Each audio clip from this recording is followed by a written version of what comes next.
Kunimitsu is here. Newest character in Tekken 7 as of late is here. And today we're going to go over her moves and what she fights like. Kunimitsu, in my opinion, is more like a mixture of a couple different characters. She's got a bit of Master Raven in there. She has some Lucky Chloe even. And she has some of her own unique moves. But in general, she sort of kind of plays like a more acrobatic sort of poke character, if you know what that means. Meaning that even though she can flip around and do a lot of tricky things, she really wants to open you up by poking you in a strange way. And then she wants to do some fancy moves to keep you off balance. So right now we're fighting Leo, and Leo's a Leo's pretty good in this game, and she's giving me a hard time right now. But as you can see, Kunimitsu is very acrobatic. She flips around a lot. She really wears that ninja title, and she has this spinning attack that she does with her fist, which is similar to what Lucky Chloe does. Um, if anybody's played Tekken 7, I'm sure you know what I'm talking about. And it's kind of difficult to balance her more acrobatic moves with. Oh, she has this sick outro that I love seeing. But it's kind of difficult to balance her more acrobatic moves with trying to come up with a strategy until you get the hang of it. But once you do, it's so much fun. She might be my new favorite character in Tekken 7 because she's just a lot of fun to control. So right now I'm just climbing the ranks in Treasure Battle, and I'm trying to get to the top as fast as possible. But I'm also just still experimenting with her and seeing what she's like. She has this awesome move that she does where if you go back circle, I believe, she'll pull out her knife and she will slash across, and I think it's one of those partially invincible moves, and it's great for knocking the opponent backwards and getting some distance, and it's nice and fast. She has my favorite is her one of my favorites is her flipping spinning attack where she jumps in the air, rolls, and then she kicks. And that, I believe, is back up. I think that was back up triangle, or no, that's like back up circle. So, but I mean, don't quote me on that. I'm not the best at fighting game notation. um, Oh, we got Geese Howard. I can't stand this character. I feel like he doesn't belong in Tekken 7. I don't appreciate anything about him. I don't like his moves. I don't like the way he looks. I don't like the way he acts. I don't like the way he sounds. He needs to just get out of my game. So, right now, in my opinion, Geese is one of those characters that he's just from a different game. He's just too fast for a Tekken game. Not to say that you can't have fast characters, but what I mean by too fast is that his transitions are not on the same pace as Tekken characters. Tekken characters are kind of methodical, where they kind of like build up to the combo and then go quickly, whereas Geese and other characters from Street Fighter like Akuma, they're more just instantly go for their transition and instantly go for their attacks, and you kind of just worry more about spacing once you have your execution down, and you worry less about methodically building up momentum. Whereas Tekken is all about methodically building up momentum, and it's about breaking your opponent's stance, which is why you have a standing block. And that's why, like, even if you don't do anything and your opponent hits you, if they're not opening you up, it will automatically block. Well, that's not in Street Fighter. In Street Fighter, the player has to block. So there's a lot more freedom and creativity that you can have in Street Fighter, and that's great. That's absolutely great. I love Street Fighter. No disrespect to Street Fighter, but this isn't Street Fighter, So it is what it is. So one of the things I love about Kunimitsu is her personality and just how she's this whimsical ninja girl. Who's this we're fighting? Is this Brian? No.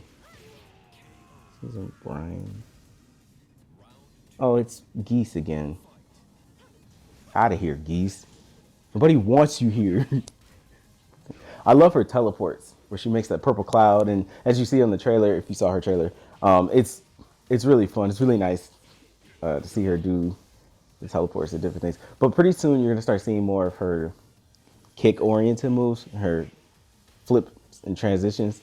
Like I said, I love that. Actually, if I'm remembering correctly now, I think it's actually up, forward, circle to do her rolling aerial kick. I don't know, you guys tell me. Ooh, got promoted to brawler. Promotion.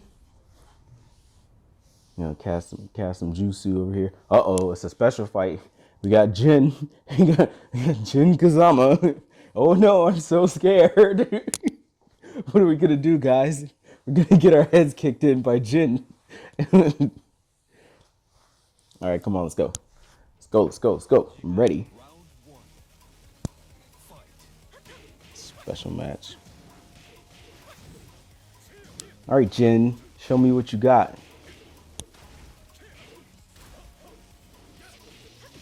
Like, as you can see, I'm just trying to open Jin up with some poke strings at first. And then the thing I love about her spinning attack, the one that she ripped off of Lucky Chloe, is that if you do the full input, which is back X, and you hold it, she will spin like a good 5 or 6 times, and then she will faint. She will faint on the floor, and that's not good. It opens you up. But if you cut it short, you can use it to get close and open your opponent up, and then transition straight into another combo. So I definitely recommend experimenting with that if you guys pick up the character. And the thing I always loved about Jin, I gotta respect Jin, because he has a lot of great counter moves and he has a lot of great transitions to add with his intense speed and his intense strength. So, all right, we got the win off of Jin. We got some treasure. You know, she's doing her ninja thing. Let's see what we got going on next. Oh, and at this point, guys, I'm going to switch back into the beginning play because that was like later in the tiers when I was climbing. This is going to go for the beginning just to show you how she plays when you have an opponent that can't really pressure you, and you know how sort of easy it was for me at first, because she has just such great like aerial moves. She has great mobility. That's definitely her strong point, is her mobility that she has going for her. She can transition in and out of situations very easily, and she's very fast. So then we have a cartwheel kick, and I'm pretty sure that's just forward X, and or forward. Is it A on Xbox? If you have an Xbox, yeah, it's just forward A. And then just throwing in, like I said, you got the spinning attack that ends in her fainting. Just like I said, she falls on the ground. And then she goes, you know, she's like, that was actually pretty easy. From what I understand, she's actually the daughter of Kunimitsu. It's not clear how old she is, but she also purports to be a thief. Oh, we got Lei Wulong. I love Lei Wulong. I'll probably get him at some point. Oh, one of my favorite moves that Kunimitsu has actually is, I'm pretty sure if you go, if you hold back and up, and then you do triangle, circle, or it would be back and up, Y and X on Xbox, she will jump in the air and then she'll teleport, and she will drop in what I like to call the head, like the head drop, the head kick drop, because she will drop and kick your opponent in the head and land directly on top of them. And that's supposed to be a parry. From what I understand, I saw other people talking about it. It's supposed to be a parry. Some people don't think it's very good. They think that it can be easily countered and it's predictable. So that's unfortunate, but it is fun to use on low ranking bots. It's fun to do that.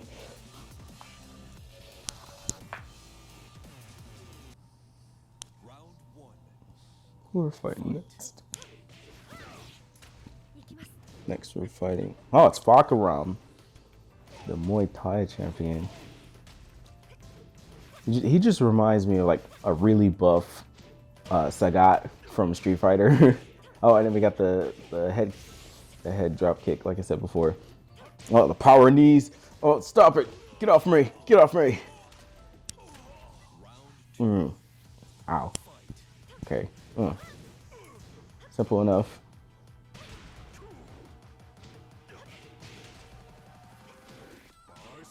Let's see. Ow. That hurts. Thanks, Fakaram. Oh, Jesus Christ.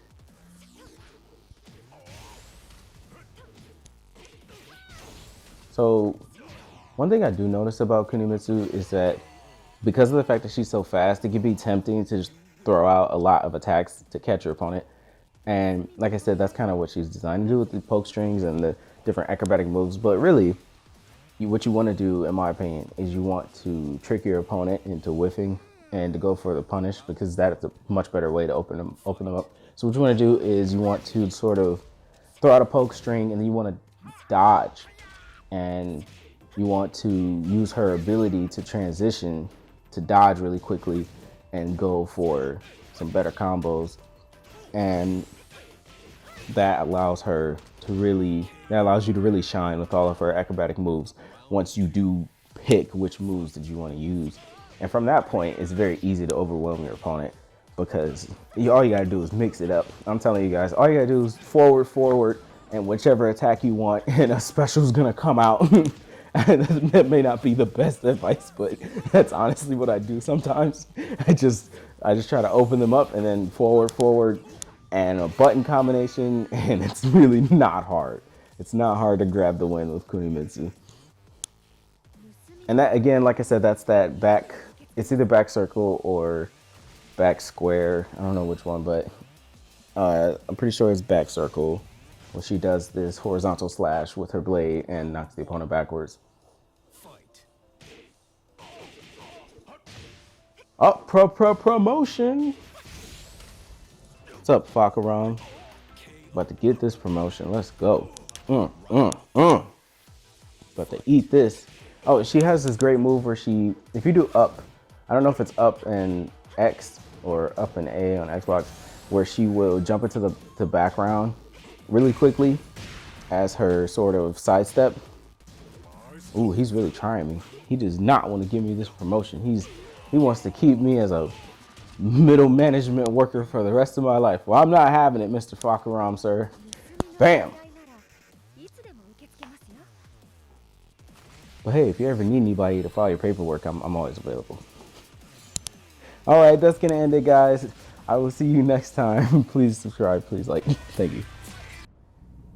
All right, guys, let's go. We got some bonus content. Let's go. All right, we got a special match against Kazuya, Devil Form. His final form that he takes at the end of the game. Spoilers. And he has all of his powers unlocked. He's got a bunch of eyes everywhere. He's got horns everywhere. I'm sure you guys know the game's been out for a while. So anyway, I want to talk about Kunimitsu's other moves that I didn't talk about before. Kunimitsu has a lot more going on than just flipping around, kicking people. She has a lot of these free-flowing moves that go straight into each other. She has these knife attacks that are fantastic. They combo really well.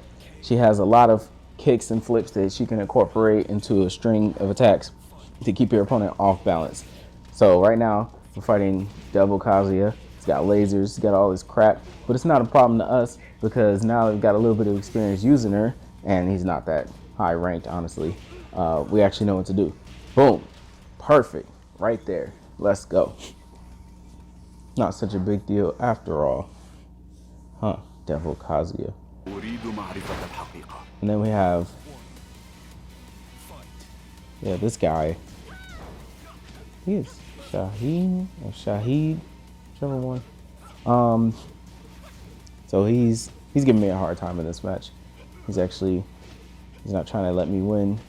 Oh, and that's another thing. I love one of her moves, two of her moves I didn't talk about before, maybe even three.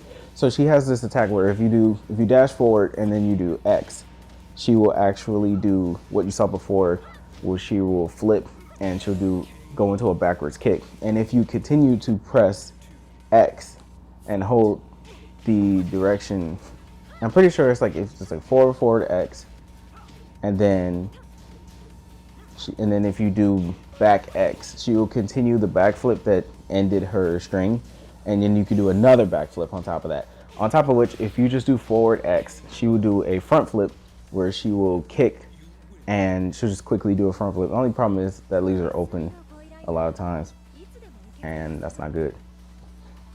So be that as it may, it is what it is. So next we have, who we fight next? Oh, it's this guy from Tekken 7. It's just rip off of Lee Chaolan or something. I don't know. I don't like him. I don't care for him. But anyway, if you actually, there's just so much going on with this character, guys. I'm sorry, I'm not a better, like I said, I don't know fighting game notation. But what you're gonna find out is that she has a lot of rekkas, or moves that you could continuously do in a sequence. So like, I love her, as you guys just saw, her spinning attack where she'll go for a combo with the punches and then she will spin around with the knife and attack at the head. She has a lot of these spinning kick moves. She has a lot, and it's super fun to experiment with her. I definitely suggest, if you do pick her up, to spend a lot of time experimenting with her. Don't just do her regular combos. Get really deep, because she's so fluid and so fast, and there's a lot of creative freedom that you can incorporate into this character's moveset, which is, you know, typical of Tekken. But, you know, I just love how fast she really is. We've talked about that before. Who are we fighting next? Who are we fighting next? Oh, it's a special match against Heihachi, the grandfather Mishima, big bad evil Heihachi. He's gonna give me a noogie, guys. He's gonna give me a super noogie. Let's see what we do with Heihachi here. Jesus Christ, look at this dude. All right, let's go. Let's go, Heihachi. Okay, so got back off. Oh, there it is, the super noogie. Oh, geez.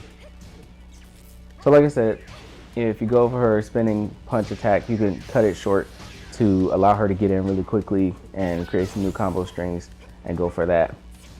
That was really lucky, guys. Oh, oops, hit that ultimate. Bam, let's go. Beautiful. All right, guys, that does it. I will see you next time.